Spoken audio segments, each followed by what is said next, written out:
Hello, welcome back to the Keith Spoon channel. Today we have a bit of different content, a ranking video, and today, as you can tell from the title, I'm ranking the post-war German Chancellors.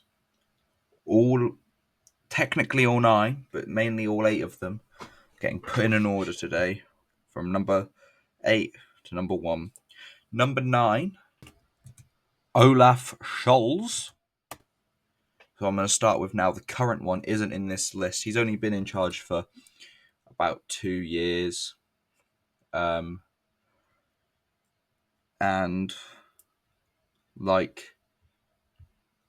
he's not done a lot. So yeah. I'm also not going to include, if we're going through the whole list, I'm not including Scheel. He was not 9 days. Not enough. But anyway, here is it's probably on screen for a while. Here's Olaf, the current number nine, the current German Chancellor. He's from the SPD. He's the 20th government, was voted in 2021. But he's kind of not an honourable mention. He's kind of just there. Anyway, let's get into the proper ranking with number 8. Number 8 is Schroeder. Schroeder? That's what I'm going with, Schroeder. Gerhard Schroeder.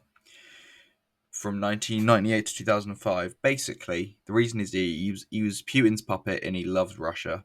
He would have made a great majority of Tory MPs in major governments. And he tried to enter the Chancellor drunk once and shouted, "Let me in." He was also nicknamed the Lord of the Rings. He was married 5 times.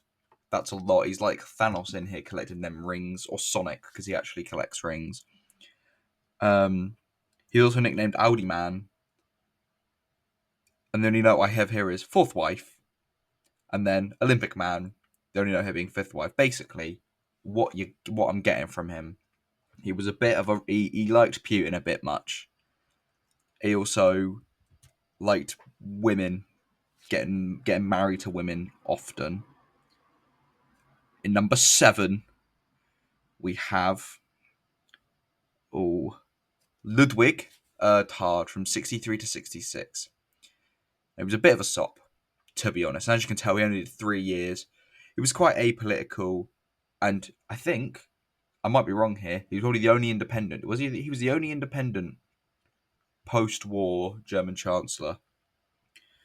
But he did founded German's economic policy, which is still followed, and spent most of the time being judged for being pro-American. And at the time, there was a lot of fear in Germany around America, I assume, because last time they trusted America economically, it all went a bit to fuck.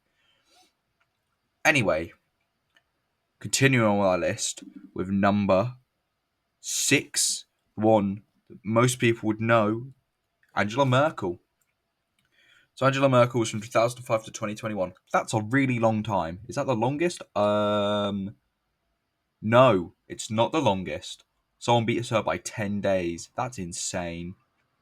They bloody like their leaders long in Germany. Anyway, Angela Merkel, this face. She buggered around with, not buggered around, that's the wrong phrase. She fucked around with Theresa May. I recall that from the Brexit negotiations. Anyway, Angela Merkel. She's from East Germany.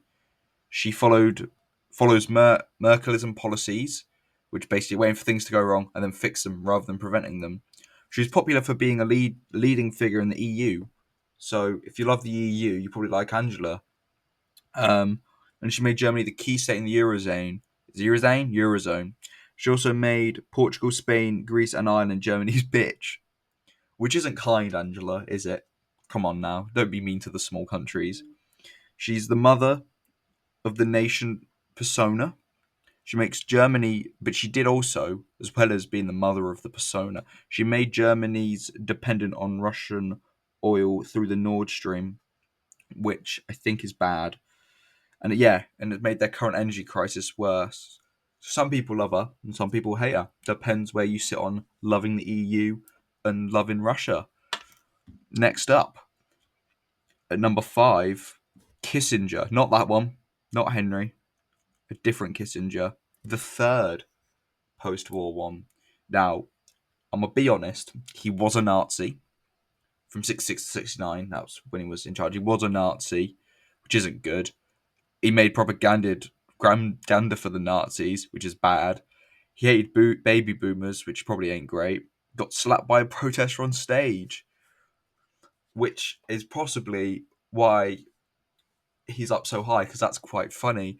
I don't know why he's this high. I didn't write the list. I could have done research, but I haven't. It was made in collaboration with a good friend of mine. I don't know why he's up so high. That says more about my friend than it does me, I hope. And he's not related to Henry. So yeah, being a Nazi, better than Angela Merkel. I've got to question it there, you know? Anyway, top 4 now. The Mount Rushmore, some would say, of post-war German chancellors. Number 4, we got Brandt. Big Willy Brandt, 69 to 74. He was the anti-fascist, and he used a fake name. He was friends with JFK. Everyone likes JFK, except for Lee Harvey Oswald. He didn't like JFK. He was pro-American, but he did back Vietnam, which is rough. But he was the first chancellor to recognise the GDR, and he loves a bevy and a thrawn. He's goated, you know, some would say. Brandt, top 4 potential. Now we're in number 3, and my personal pick, probably for number 1. But as I've said, this is a all political views channel, not all of them, the non-cunts political views, and this isn't a topic I am, as you can probably gather, very smart at. I don't know a lot of what's going on here, and there are biases, not my biases of the collaborators. But number 1 is Konrad Adenauer from no, not number 1, number 3. But you know, in my heart, he's number 1. And he needs no introduction, Adenauer. Look at him. What a lad. From 49 to 63. He was a German hero. He rebuilt the FRG to an incredibly good level.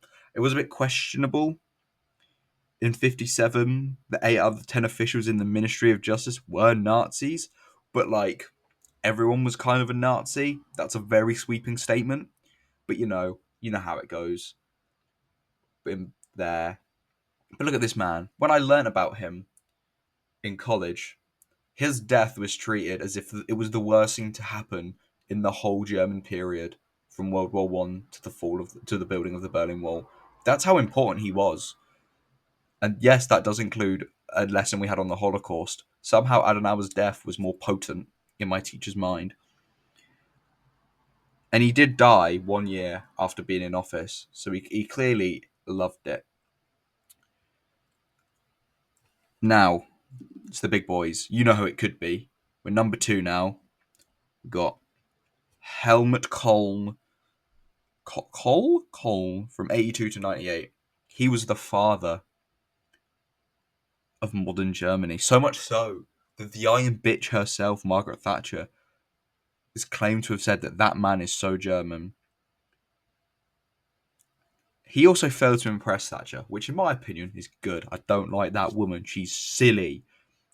But he also effectively reunifies Germany without spending too much money, which is sick.